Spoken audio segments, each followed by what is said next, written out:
There's a real sense here in Monique as feeling like a survivor, like someone who's had to really rely on herself to survive. You've been in survival mode since a kid. All of those things perhaps came to bear in that moment.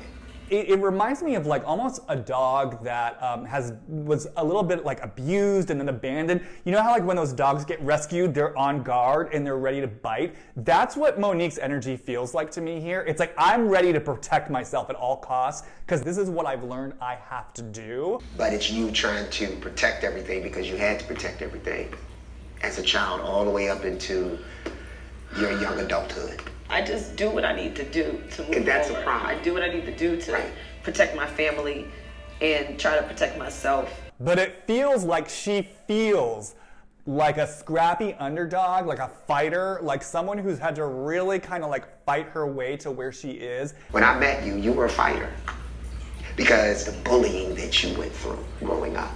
Because there's a part of her that believes she has something to be ashamed of. There's a part of her that believes she doesn't really belong in this world. And when you met Chris, you've had to prove yourself over and over and over and over and over again. There's something about my experience in this world as an underdog who didn't have a lot of privilege and had to fight for what I have and to fend for myself.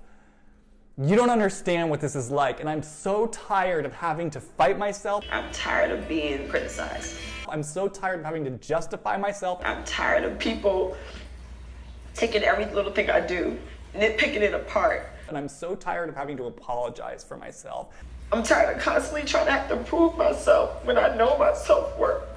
And it does really feel like there is a role she has to play. And when the role or the mask that she wears gets peeled back a little, it triggers a fiercely angry and protective defense response. You gotta ask yourself the question, why was that such a trigger?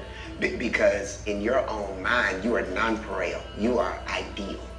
But you around these group of women, these friends in Potomac, who are not impressed with your own perfection, that causes you some disdain, and that is frustrating.